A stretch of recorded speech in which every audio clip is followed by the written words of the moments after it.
¿Qué tal? Buenos días. Hoy observamos los negros nubarrones que se ciernen sobre la economía española y cruzamos los dedos para que sea una tormenta pasajera, pero los presagios siguen sumándose poco a poco. El organismo que vigila las finanzas públicas, la AIREF, da por sentado que entraremos en recesión a final de año y los bancos observan un comportamiento en los préstamos comparable a la crisis de 2008.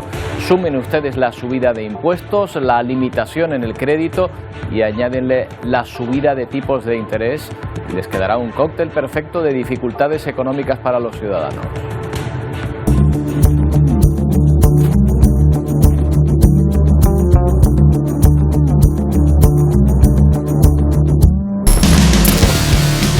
De lo que advierte la AIREF es del estancamiento en la economía, con un crecimiento muy por debajo del que estimó el gobierno para calcular los presupuestos del próximo año. Los bancos empiezan a notar, por su parte, los problemas de muchas familias para pagar sus hipotecas y cierran el grifo del crédito, encareciendo los préstamos, sobre todo para la vivienda. Por si fuera poco, con el precio de más que ya están pagando muchas familias con el Euribor, el ascenso, en lo que es el mayor ritmo de subida de la historia. Es posible que para enfriar el consumo nos estemos pasando de frenada.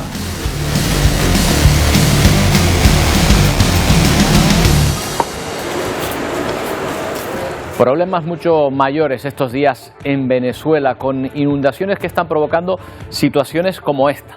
La que van a ver, casas destruidas por el corrimiento del suelo, algunas se caen directamente porque el suelo ya no puede absorber más agua tras varios días seguidos de lluvias torrenciales. Por suerte, sus ocupantes pudieron ser evacuados antes.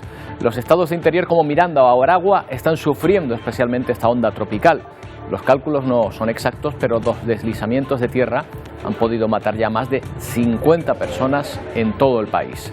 Vamos a hablar también de Irán, donde sigue la incógnita sobre la situación de esta mujer, la escaladora de aquel país que cometió la osadía de competir sin velo en unas pruebas internacionales. Una muestra de la presión sobre la población de aquel país, especialmente las mujeres que se rebelan contra este sometimiento.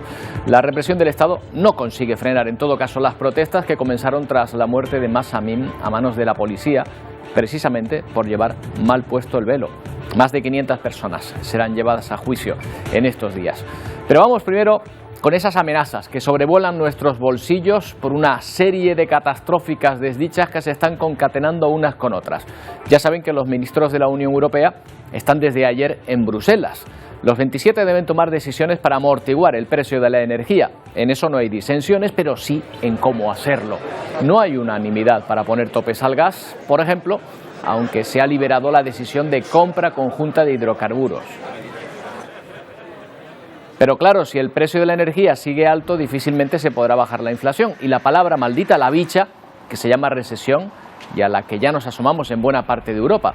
Al Fondo Monetario Internacional no le importa que le tachen de agorero y advierte de que lo peor está por llegar, así de claro. Las previsiones para 2023 no son buenas. Al menos hay una parte buena, y es que creen que las reservas de combustible de Europa son suficientes para este invierno.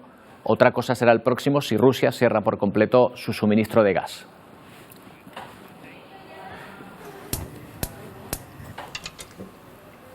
Pero no se pierdan el reproche del ministro de Energía de Arabia Saudí. Quien nos ha subido el precio del petróleo hace bien poco, nos echa en cara que tiremos de reservas. Losing emergency stock may become painful in the months to come. Usar las reservas de emergencia podría ser doloroso en los meses venideros. Se refiere a la decisión de Estados Unidos de liberar sus reservas para bajar los precios de los combustibles. En opinión de los saudíes, eso es alterar los mercados. En cambio, no lo era reducir la producción como hizo la OPEP a principio de mes para precisamente que subieran los precios. Y ojo que España también se asoma al abismo. La Autoridad Independiente de Responsabilidad Fiscal, la AIREF, advierte de que caeremos en recesión desde finales de este año, aunque el Gobierno mantiene sus previsiones de crecimiento de más del 2%. La definición de recesión técnica es esa, ¿no? El que se encadenen 2 trimestres consecutivos de crecimiento negativo. Ahora, ¿la recesión técnica implica que hay una recesión? Pues sinceramente ahí nosotros no tenemos nuestras dudas. Hablamos con Santiago Niño Becerra, doctor en Economía, catedrático. ¿Qué tal, Santiago? Buenos días. ¿Qué tal? Buenos días. Buenos días. Bueno, lo primero es preguntar a quién creemos en cuanto a estas previsiones, ¿a la AIREF o al Gobierno? Bueno, a ver, es verdad que los libros de teoría económica dicen que, o definen una recesión como 2 trimestres consecutivos con crecimiento negativo en el Producto Interior Bruto. Lo que pasa es que hoy esta definición ha variado un poco, es decir, crecimientos muy bajos, es decir, del 0, muy poco o del 0, acompañados con una inflación tan alta como la que tenemos ahora, esto ya puede ser calificado de recesión por los impactos que tendría. Es decir, que hoy con esta inflación no hace falta que el crecimiento sea negativo para que estemos en recesión.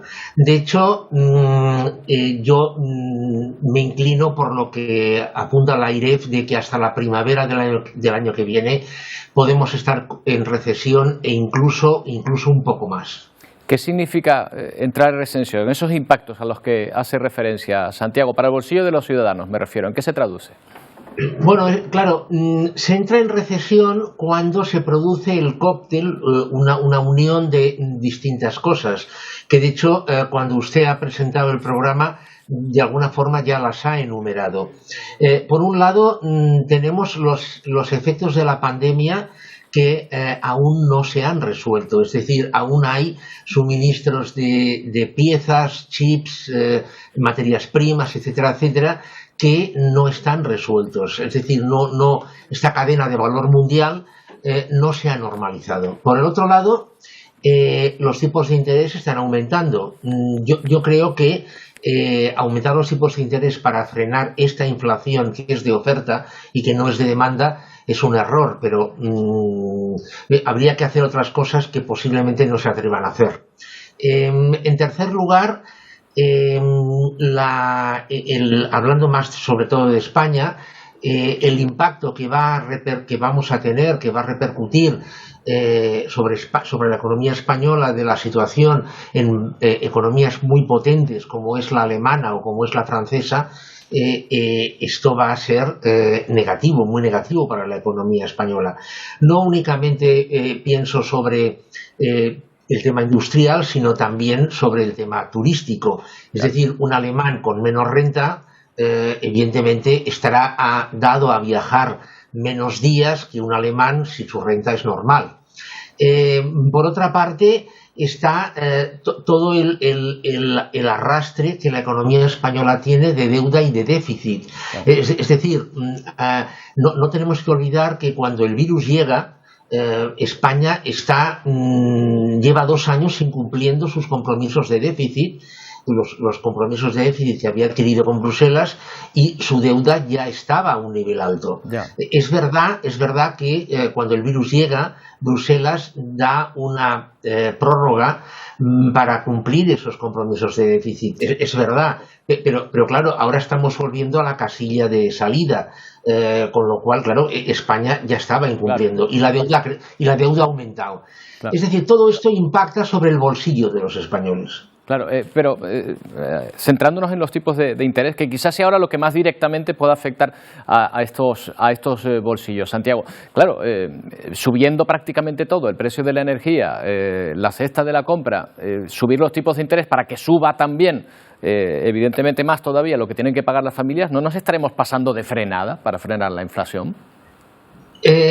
Sí, es decir, la respuesta a su pregunta es que sí, pero no olvidemos que, por ejemplo, el presidente de la Reserva Federal de Estados Unidos ya admitió en una reunión de septiembre que se iban a tener que tomar medidas que causarían dolor y que el Banco Central Europeo ha venido a decir algo semejante. Es decir, el objetivo fundamental es bajar la inflación. Y para bajar la inflación, el instrumento más fácil de usar es aumentar los tipos de interés. Lo que pasa, por eso decía antes, que aumentar los tipos de interés, este tipo de inflación que tenemos ahora, que es una inflación de suministros, de oferta, de producción, no es una inflación de demanda. Es decir, no es que las familias estén comprando desaforadamente y los precios estén subiendo por eso, aumentar los tipos de interés con este tipo de inflación que tenemos ahora reduce la inflación, sí, pero de una forma muy dolorosa y muy lenta. Es decir, este aumento de los tipos de interés tiene impacto sobre las familias, claro que sí, pero además tiene impacto sobre las empresas, sobre todo para las pymes, para las pequeñas y medianas empresas, porque se encarece su financiación. Y a eso tenemos que añadir que como los bancos tienen miedo y fundado, evidentemente, de que la morosidad pueda aumentar, están restringiendo las concesiones de crédito, con lo cual la financiación de las empresas aún se va a dificultar más. Bueno, pues me la deja votando para otra cuestión que vamos a tratar ahora, Santiago. Le agradezco su tiempo, ha sido un placer, muchas gracias. Gracias a ustedes, hasta luego. Bueno, precisamente sobre los problemas a los que nos lleva esta situación económica también en el sector inmobiliario, porque la banca endurece las condiciones para dar crédito o hipotecas y se aumentan las medidas de control sobre el inquilino que quiere alquilar un piso, hasta el punto de que los posibles inquilinos llegan a ser valorados por compañías de seguros. Vamos a ver hasta dónde alcanza esta noticia con Francisco Javier Pérez Arquillo, es corredor de seguros, presidente del Colegio de Mediadores de Seguros. ¿Qué tal, Francisco? Buenos días. Hola, ¿qué tal? Buenos días, Roberto. ¿Qué tal? Bueno, ¿estaremos exagerando o esto es así? ¿Las compañías de seguro ya deciden también sobre la idoneidad del inquilino que accede a un alquiler? A ver, por desgracia, Roberto, tengo que decirte que para la persona que quiere sacar una renta de un pequeño patrimonio que ha ido haciendo, alquilar su casa, un proceso, me refiero, muy delicado, muy caro, muy costoso, es un lanzamiento. Piensa quizá que la persona que más arriesga es el propietario de la vivienda. Está claro que, evidentemente, pues las personas tienen que acceder a un alquiler que sea razonable y, después de todo, un contrato de arrendamiento no es más que el propietario pone a disposición una vivienda para que el inquilino pueda hacer uso de ella y él se compromete a abonar una renta. Y después de todo, pues no deja de ser las compañías aseguradoras lo que creo que el beneficio es para ambos, es para tanto para el inquilino como para el propietario. Me explico. De cara al propietario, porque se evita competentes sobresaltos, problemas, dolores de cabeza, y de cara al inquilino, vamos a ver, bien sabemos que la LAU, la Ley de Arrendamientos Urbanos, en su artículo 36.5, indica que aparte de las garantías adicionales a la fianza, metálico, también concretamente esto puede ser un elemento que de alguna forma pues le dé fiabilidad competente al propietario, al arrendador. Y de esta forma pues evitamos pues ciertos avales, ciertas concretamente avales bancarios que son muy costosos y que de otra forma el futuro inquilino no podría acceder a la vivienda. Porque lo que no deja de hacer concretamente en este caso la compañía aseguradora es hacer un estudio completamente de riesgo, es decir, si evidentemente esta persona tiene capacidad financiera para poder afrontar la renta y claro, porque en caso de que se acepte el inquilino, las aseguradoras ahora habitualmente, ¿qué cubren? ¿Qué supuestos cubren para la persona, para el arrendador, para la persona que alquila el piso? Bien, generalmente suelen cubrir dos elementos, que son básicamente lo que más le importa al arrendador, ¿vale? Por un lado, suelen cubrir lo que es la protección de renta, ¿vale? Cuando nosotros establecemos un contrato de alquiler, se estipula una renta y concretamente la aseguradora garantiza concretamente de que en caso de impago por parte del inquilino, la aseguradora haría concretamente frente al pago de esa renta, ¿vale? Esto por un lado. Por otro lado también, en muchos casos, también se encargan del proceso jurídico legal, de lo que es un lanzamiento, porque los costes, puedo garantizar, y el tiempo suelen ser, la verdad, que pues, bastante altos, ¿no? Y eso es una de las cosas que más le preocupa a los propietarios.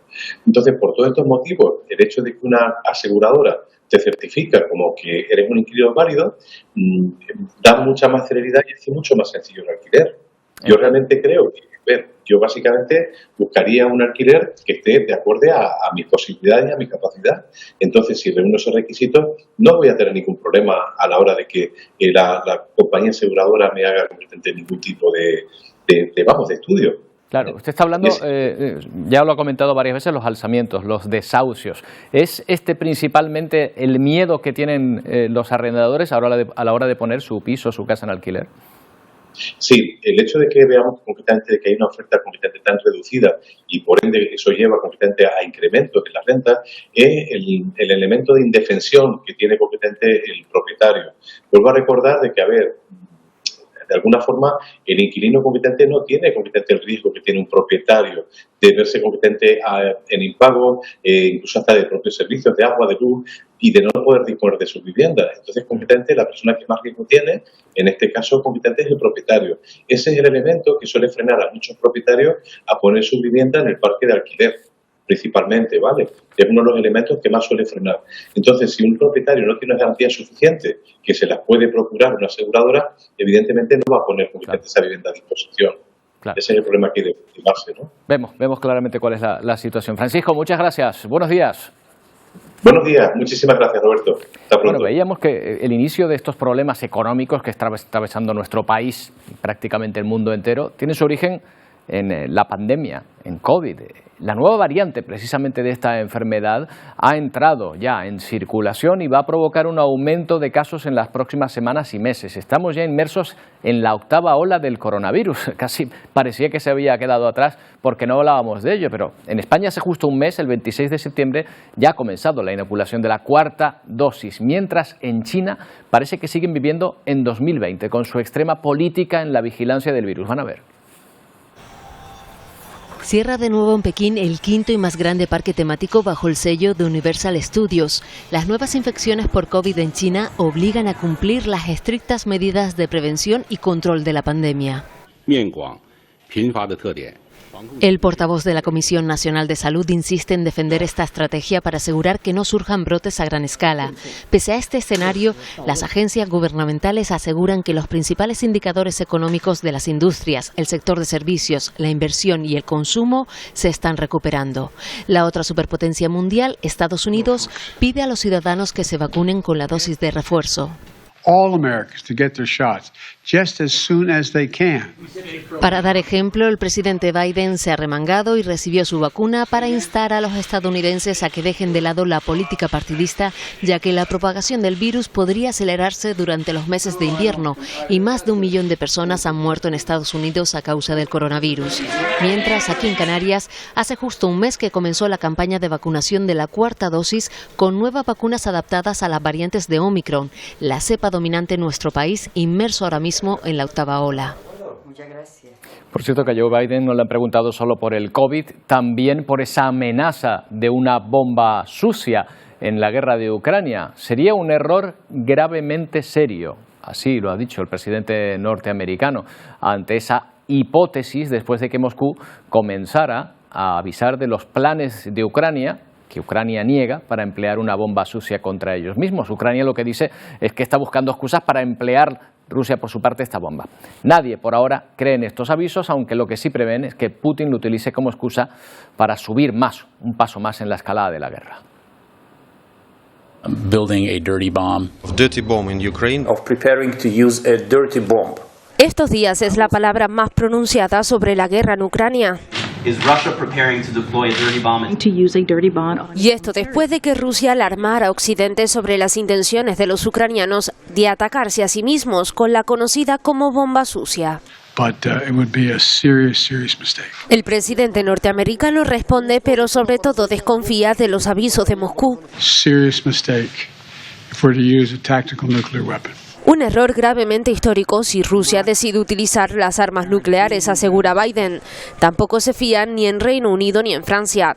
Y al igual que el estadounidense, creen que la bomba sucia es toda una excusa para que el ejército ruso decida dar un paso más en el conflicto. Si Rusia llama y dice que Ucrania está supuestamente preparando algo, eso solo significa una cosa. Rusia ya lo tiene todo preparado, alerta Zelensky. Con las fuerzas ucranianas avanzando hacia Jersón, territorio ocupado por los rusos, Moscú podría escalar en la guerra. En este caso, la bomba sucia es peligrosa ya no solo por el impacto en sí, sino además por lo que viene después. Una contaminación muy difícil de limpiar, al igual que las grandes pérdidas económicas en un país de por sí ya devastado. Bueno, y hoy se reúnen en París Macron y Scholz. Intentarán limar asperezas en algunos temas en los que Francia y Alemania han chocado últimamente, como las medidas para paliar la crisis energética o la defensa europea. Ambos países han tenido representación también en la cumbre de la reconstrucción de Ucrania, que ha tenido lugar en Berlín. El principal punto a discutir ha sido cómo afrontar el coste de los daños ocasionados por la guerra de Ucrania. Dicen los expertos que reconstruirlo todo será una tarea de varias generaciones. Para von der Leyen, a Ucrania le beneficia la ayuda europea para allanar su camino de entrar en la Unión. Un punto, el de entrada en Ucrania, en el que Alemania y Francia también tienen sus diferencias.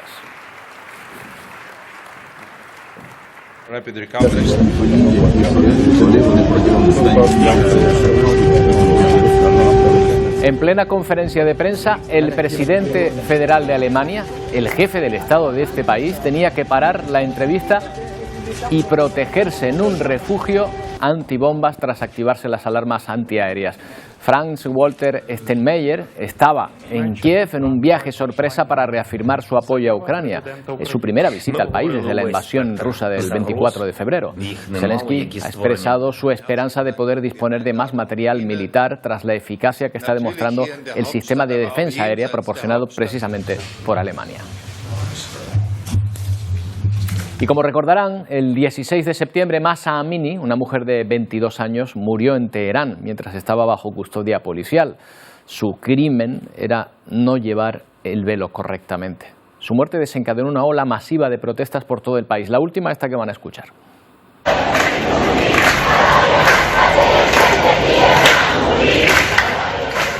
Lo que dicen los manifestantes es: por mi hermana, tu hermana, nuestra hermana.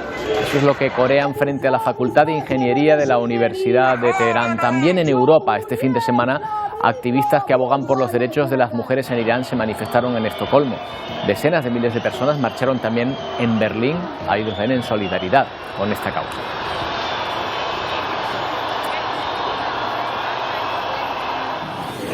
Pero oponerse al régimen iraní tiene un precio. Seguimos sin saber noticias claras de la escaladora iraní que compitió en Seúl sin velo, el Naz Rekabi, la deportista que fue recibida como una heroína en su país, aunque tuvo que declarar que no usó el velo realmente porque se olvidó, no para protestar contra el régimen. Sus compañeros de otros países dicen que no han podido ponerse en contacto con ella por teléfono.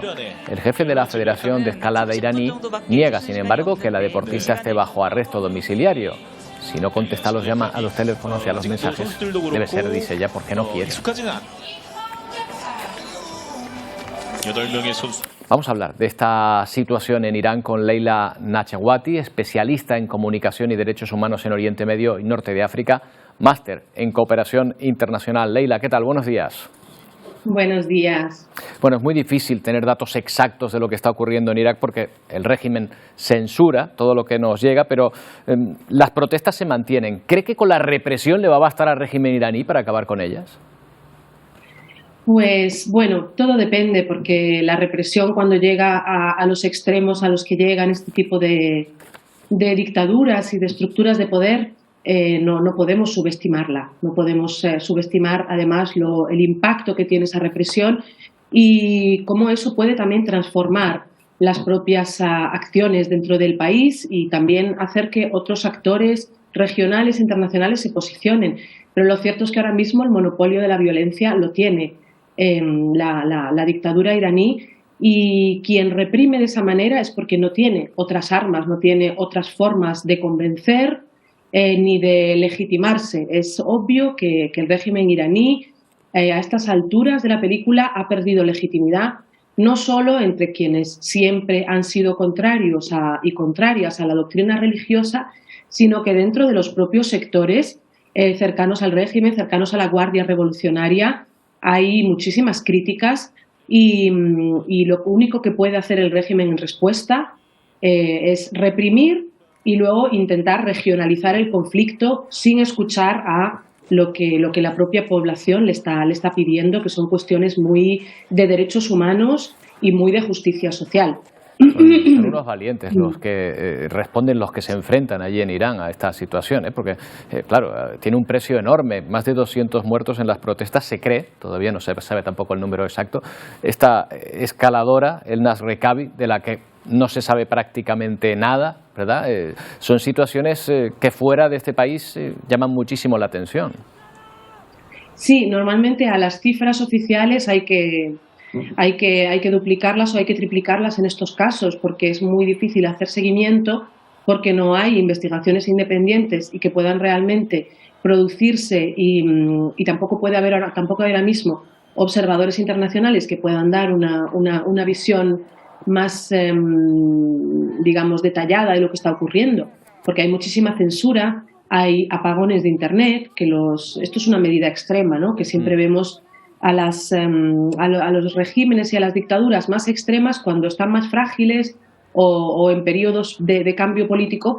Su último recurso es los apagones de Internet para intentar desconectar a la ciudadanía.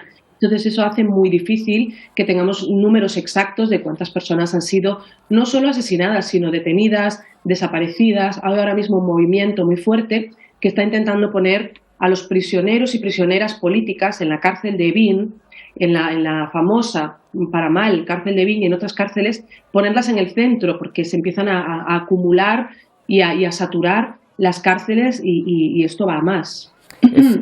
¿Son estas protestas una protesta feministas, Leila? ¿Qué capas de la población pueden estar ahora mismo detrás de estas protestas que se están produciendo? Yo creo que una frase que es muy, muy poderosa, ellas dicen mujer, vida, libertad. Entonces en las calles se está repitiendo esto. Y luego otra frase que a mí me gusta mucho, que lo repite mucho también desde la corriente humanista, socialista, libertaria, una corriente que se posiciona también mucho desde la búsqueda de una vida mejor y también desde un posicionamiento internacional e internacionalista en solidaridad con las distintas causas. Pues una frase que se repite es que la libertad de las mujeres es la libertad de todos. Entonces es algo que se ve muy claro en estas protestas, porque las mujeres abogan por cuestiones como poder ir descubiertas, pero eso es la punta del iceberg, en lo que en realidad están poniendo el dedo en la llaga de lo que es la doctrina religiosa que lleva oprimiendo y sometiendo a buena parte de la población. Y lo que vemos es que esa población no la han logrado convencer. Igual que en otros contextos vemos que estos años de doctrina religiosa han tenido sus frutos y que una buena parte de la población está subyugada o está, digamos, dentro de esa doctrina, en el caso de Irán hay muchísimos factores que hacen que la población continúa teniendo muchísima fuerza, muchísima capacidad de organización, un liderazgo femenino tremendamente potente, pero la cuestión trasciende los géneros, porque hay muchísimos jóvenes de 20 años, chicos también, que salen a la calle, que consideran esto como propio, que consideran que la doctrina religiosa es humillante porque invade la integridad y los cuerpos de las mujeres en la calle, que cualquiera pueda acercarse y darte una bofetada porque no llevas el velo bien puesto, y porque los chicos, los jóvenes, los hombres también sufren la humillación de esta doctrina que tiene muchísimos tentáculos y que permea toda la cotidianidad de la vida en el país. Claro, sí, sirva esto ya como reflexión para terminar, Leila, pero me encanta hablar con usted porque a veces tenemos un concepto, que no conocemos estos países, de bloque homogéneo, ¿no? Como que parece que este país es su régimen y punto, y parece que no ocurre nada detrás, ¿no? de lo que está pasando, y de esta manera nos vemos de que algo se mueve, ¿no?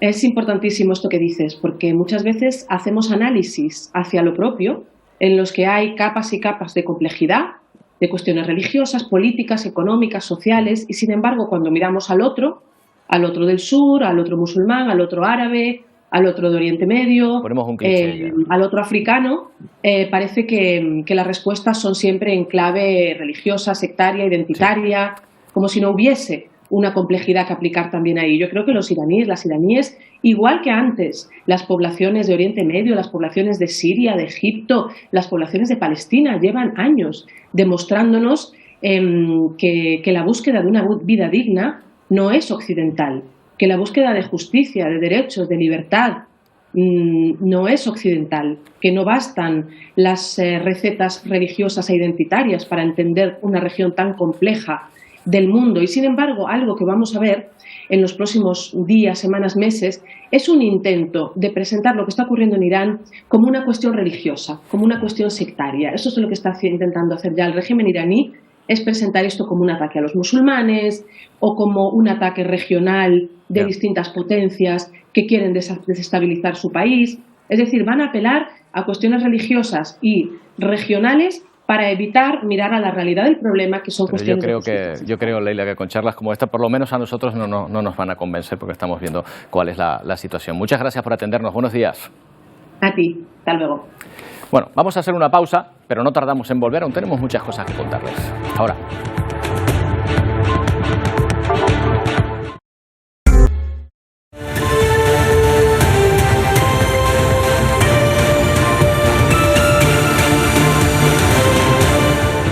Rishi Sunak ya es oficialmente primer ministro del Reino Unido. Una de las primeras preguntas que se plantean los analistas es ¿cómo acabará el millonario primer ministro con el pánico económico que sufren ahora mismo buena parte de los ingleses? Tarea difícil, sobre todo con los datos que se van conociendo diariamente. Uno de los últimos es el de la confianza del consumidor, que ha caído al punto más bajo desde que comenzaron las estadísticas en 2011. El año pasado, en este periodo, la confianza estaba a -9. O sea, ya era negativa, pero es que ahora está a -20. Además, desde COVID, las ventas minoristas van en picado en todos los sectores, situación que se ha agravado aún más con la alta inflación del país. Acumulan ya 5 trimestres consecutivos en caída. Este es el panorama con el que inicia Sunak su gobierno.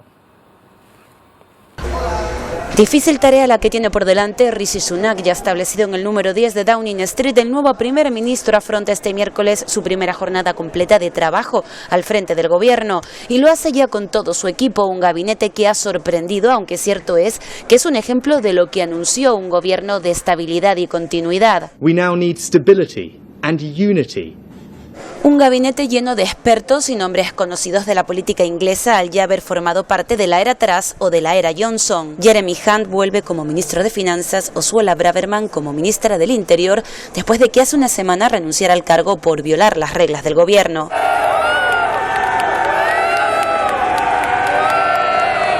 Una elección con la que pretende no solo volver a unir a los conservadores, sino a un país dividido. Este es el ejemplo recibido a las puertas de su residencia entre aplausos y abucheos.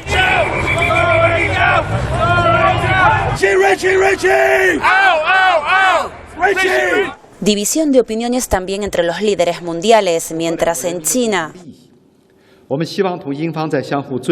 esperan que las relaciones avancen por el camino correcto.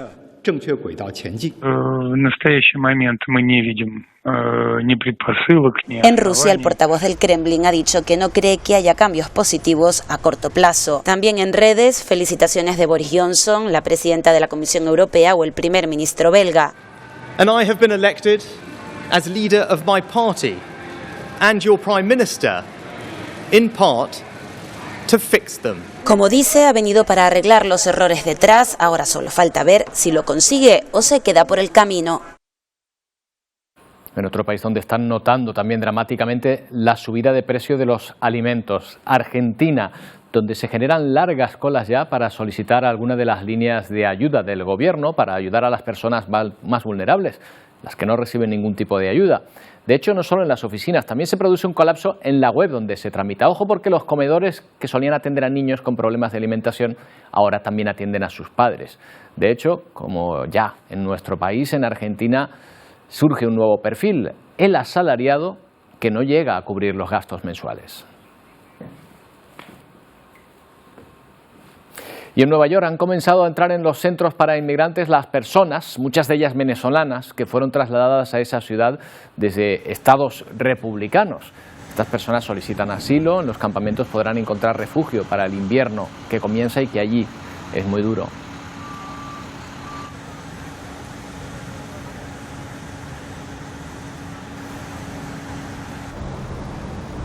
Bueno, estas son imágenes que nos llegan desde Guatemala, donde se encuentran muchos migrantes que tratan de llegar precisamente a Estados Unidos, pero se cruzan con los que vuelven desde aquella frontera tras no poder entrar después del cerrojazo del gobierno de Joe Biden. El gobierno guatemalteco no se lo está poniendo fácil, como ayer el panameño ha reclamado al resto de países de la zona que frenen los flujos migratorios. Y una de las organizaciones que trabaja para la atención de estas personas refugiadas es ACNUR, pero su ayuda podría verse afectada por la escasez de recursos. Lo alerta su portavoz desde la sede de Naciones Unidas.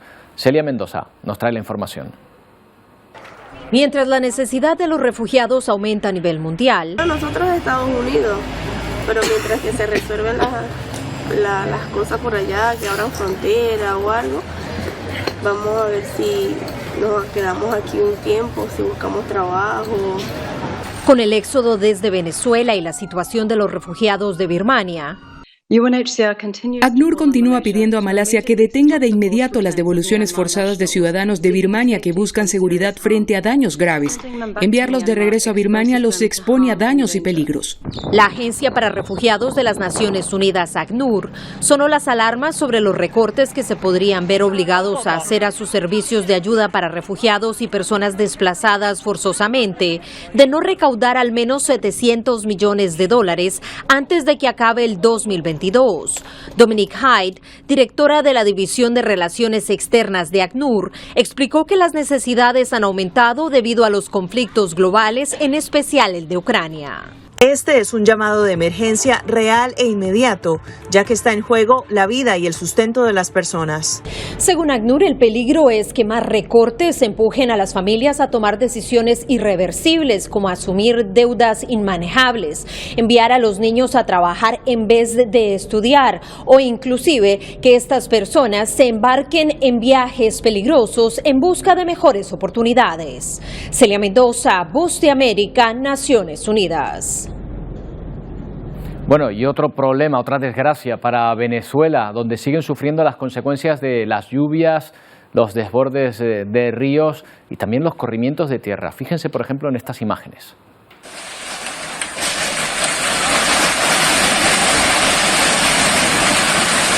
El momento en que se vienen abajo varias viviendas en un barrio llamado 23 de enero, en la capital del país, en Caracas. Hasta 12 viviendas acabaron convertidas en escombros, otras 50 sufrieron daños. Lo milagroso es que ninguna persona resultó herida. Nos cuenta todos los detalles desde allí Estefanía Giambalvo. Según autoridades, 14 familias debieron ser evacuadas y 162 personas resultaron afectadas por el desplome de sus viviendas a causa de los deslizamientos de tierra provocados por las precipitaciones. La situación se registró en el sector La Ladera debido a la saturación del terreno. El cuerpo de bomberos no ha confirmado el registro de víctimas mortales ni lesionados tras el colapso de las estructuras.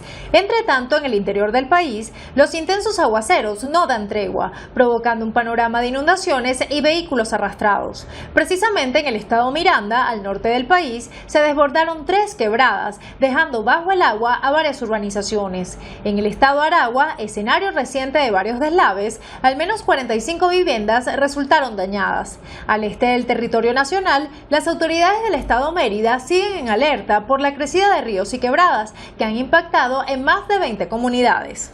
El ministro de Interior, Justicia y Paz, Remigio Ceballos, atribuyó los daños causados por las lluvias a la onda tropical número 46.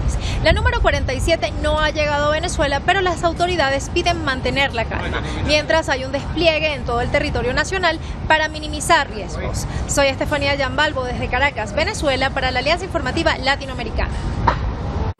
Bueno, emergencia en Haití en casi todos los ámbitos. Política, violencia, bandas criminales haciéndose con el control de las gasolineras, un caos al que ahora se asuma la crisis sanitaria después de detectar un brote de cólera. Haití vive sumida en un auténtico caos. Y así muchos se apresuran a hacerse con lo poco que otros saqueadores han dejado en las tiendas. Desde septiembre las bandas criminales han tomado la principal estación de combustible. Esto se traduce en cero transporte y por ende cero suministro de electricidad, agua o alimentos. Y es que la violencia llega hasta tal punto que incluso algunos misioneros como Elena no quieren salir de casa. La gente pasa hambre, que la gente no pasan días, semanas sin comer. Y temo de que puedan llegar bandidos aquí y saquearme el hogar. Muchas veces me han amenazado, decirme que van a entrar al hogar, que me van a saquear. Violan a las mujeres también. Es una cosa muy terrible. Nadie sabe lo que se vive aquí porque los medios no lo dicen. La sociedad haitiana que ha llegado a un punto tal que nadie tiene por el momento solución. Pero la crisis salta también al plano sanitario. Se detectan así los primeros casos de cólera en un país sin equipamientos. Además, al no haber transporte, tampoco hay suficientes medicinas. Con un sistema social, un sistema socioeconómico injusto y la gente de abajo se ha rebelado. No hay proposición para poder decir, mira cómo vamos a reorganizar el país. Una de las principales víctimas son los menores. Según UNICEF, unos 100.000 niños y niñas sufren desnutrición aguda grave y esto los vuelve más vulnerables al cólera. Una enfermedad que, por cierto, en lo que va de mes se habría llevado la vida de al menos 36 haitianos. Llega en un momento Ponte al Día, vamos a ver con qué contenidos. Wendy, Pedro, ¿qué tal? Buenos días. ¿Qué tal, Roberto? Muy buenos días. A continuación comienza Ponte al Día aquí en Televisión Canaria y lo haremos en directo desde la isla de La Palma, porque esta fecha, este 26 de octubre, está marcado en el calendario de todos los palmeros. Un 26 de octubre, pero de 1971, se producía la erupción del volcán de Teneguía, cambiando la orografía de la isla tal y como lo hizo el volcán de Cumbre Vieja. Recientemente, el Involcán ha presentado un estudio que determina la existencia de un gran reservorio de magma bajo la Isla Bonita y que eso fue el origen de la erupción del pasado 19 de septiembre de 2021. Vamos a estar en directo allí con nuestro compañero Adrián Cordero, que va a estar con diversos protagonistas. Sí, también vamos a estar en directo en la isla de Lanzarote, después de la detención de ese varón que presuntamente prendió fuego a más de un centenar de contenedores. Nosotros nos preguntamos qué pudo llevarle a cometer presuntamente estos hechos sin antecedentes policiales. Vamos a hablar con el operativo policial que participó en esa detención y también con varios vecinos afectados. Esta persona fue detenida el viernes y está en libertad con cargos. Bueno, además de todo eso, que hay muchísimo más, en nuestra sección de consumo, hoy vamos a abordar en Ponte al Día por qué ha bajado el consumo del pan en nuestro país, por qué los canarios comemos menos pan.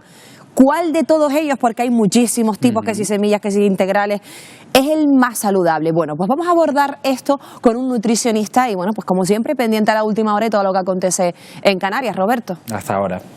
Bueno, pues estaré muy atento. Yo soy muy panero, así que voy a estar muy atento a eso que dicen del pan. Y estos días estamos pendientes del tiempo en Canarias, pero también en la península, donde está en camino de cerrar uno de los meses de octubre más cálidos de la historia, que estamos en otoño y casi parece verano. Sí, ¿qué tal, Roberto? Faltan pocos días para que acabe el mes de octubre. Cuando termine veremos, pero ahora mismo va camino de convertirse precisamente en uno de esos meses de octubre más cálidos de la historia.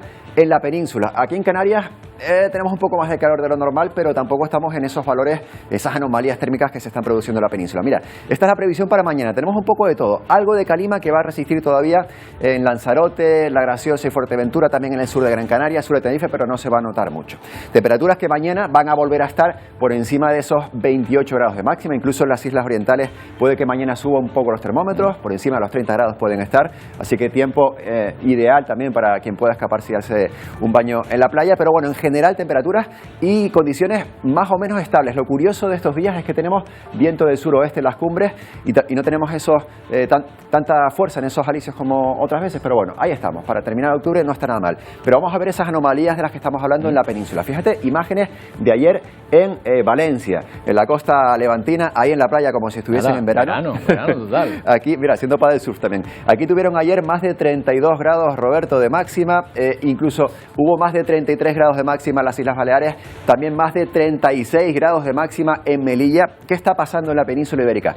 Vamos a ver una previsión de anomalía para las próximas semanas. Ya empezamos por esta, pero es que esto se va a extender a lo mejor 3 semanas. O sea, así es como previsión está. De anomalía directamente quiere decir el tiempo tan raro que estamos El tiempo teniendo, raro. ¿no? Anomalía es que va a ser como estamos viendo en estas manchas rojas. Hoy te he traído manchas rojas y azules para que no haya ninguna confusión. Las manchas rojas incluso en algunos puntos quiere decir que está haciendo esta semana por encima de 10 grados más de lo que se podría esperar para esta época del año, ¿no? Fíjate, buena parte de la península, bueno, el norte de África también y buena parte también de Europa con esas manchas rojas. Fíjate, en zonas como el norte de España o prácticamente todo el centro de Francia, como estamos, por eso incluso por 5 o 10 grados más de lo que se esperaba. Esto la próxima semana. Vamos a ir a ver la siguiente, porque esto va a seguir. No es una anomalía pasajera, ¿no? Pasajera. Se va a quedar. Se va a establecer en la península y en Europa. Fíjate cómo las manchas son muy parecidas. Y si vamos a la semana posterior, es decir, estamos hablando ya de mitad de noviembre, vamos a ver cómo esas manchas rojas siguen estando presentes. A lo mejor no tanto como estos días, pero fíjate que sí puede haber puntos de Europa, también de España, donde las temperaturas pueden llegar a ser entre 3 y 6 grados más de lo que se espera para, por ejemplo, el día 12 de noviembre en ese punto, ¿no? Tanto en España como en Europa. Bueno, ¿qué está pasando en la península? ¿Por qué está ocurriendo esto?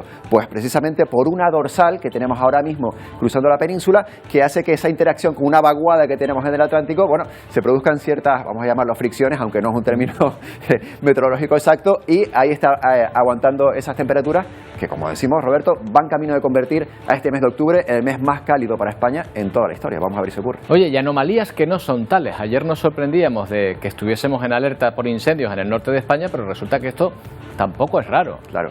Dicen los bomberos, que es los que saben más de esto seguramente en Vizcaya, que la temporada de incendios importante, la de alto riesgo en toda esa zona del norte peninsular, la cornisa cantábrica también, se da desde octubre hasta enero. Por tanto, ahora máxima preocupación. Aún así, este incendio que estamos viendo imágenes, que quemó 500 hectáreas, tanto en Vizcaya como en Burgos, es el más importante, 500 hectáreas, desde 1989. O sea que es temporada de alto riesgo de incendios, pero este sí que ha sido un hito, ¿no? 500 hectáreas. ¿Y qué está ocurriendo aquí? ¿Cuál es la combinación? Bueno, esas temperaturas estamos viendo inusualmente altas, también la ausencia de precipitaciones, esa masa vegetal está ahí colocada, y también ese viento del sur. Eso es clave. En esta zona de España, ayer por ejemplo se registraron vientos de entre 125 km por hora racha máxima y 90 km por hora de racha máxima. Y esto es una recopilación de cómo vamos, no solo en esta zona de España, sino en toda España, en los incendios en el año 2022. Récord año, récord también. En los últimos 15 años nunca habíamos tenido tantos incendios. Se han quemado, Roberto, más de 300.000 hectáreas ya en este momento del año, con 438 incendios. No en este verano, sino desde que empezó el año. Ahí estamos. Y estos son los gráficos de los últimos años. El 12 había sido el máximo, pero ya el 22... Bueno, Antonio, si nos vamos a Venecia nos ponemos las botas, ¿eh? No me refiero de comer, sino que hay que ponerse las botas porque si no nos mojamos. Sí. Fíjate que allí tienen ese sistema que presentaron a bombo y platillo hace unos años, Aqua Alta se llama, ¿no? Cuando sube la marea, pues hay unas barreras que se abren y no dejan pasar el agua, pero claro, 95 centímetros de agua, que es el máximo que se ha acumulado en esta plaza de San Marcos, pues no hizo que se levantasen esas barreras, y lo que sí hizo que se levantasen estas plataformas para pasar los turistas y los venecianos por ahí, o este señor que no tiene las botas de agua que tú decías, Roberto, y se está mojando con su maleta. Y esa maleta cuando la abra se va a poner perdido el hombre, ¿eh? Es un clásico esto en Venecia. Estamos en 2022, ya te digo, se intentó evitar esto, pero no se ha podido evitar. Esto ocurre, bueno, básicamente porque el nivel de tierra en Venecia está bajando y porque las mareas también están subiendo. Oye, probablemente también por culpa del cambio climático, ¿no? Esa subida de las mareas. Sí, seguramente, aunque bueno, esto se suele dar con cierta frecuencia. En fin, ya saben, no lleven trolley a Venecia en esta época porque se lo va a mojar todo, mejor una mochilita. Antonio, gracias, hasta mañana. Bueno, nos vamos a despedir con un fenómeno que pudieron observar ayer miles de personas en gran parte del mundo.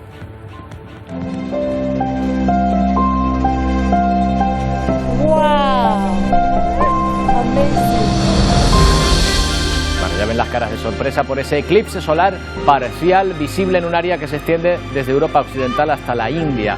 Aquí no pudimos verlo, pero bueno, quienes tuvieron la oportunidad usaron dispositivos de visualización y lentes polarizadas para ver la sombra de la luna sobre el sol, no mirar al sol directamente, que ya saben que eso es dañino. Bueno, un espectáculo de la naturaleza que han podido disfrutar en medio mundo y con el que nosotros hoy nos despedimos. Llega Ponte al Día, nosotros volvemos mañana a las 11. ¡Feliz día!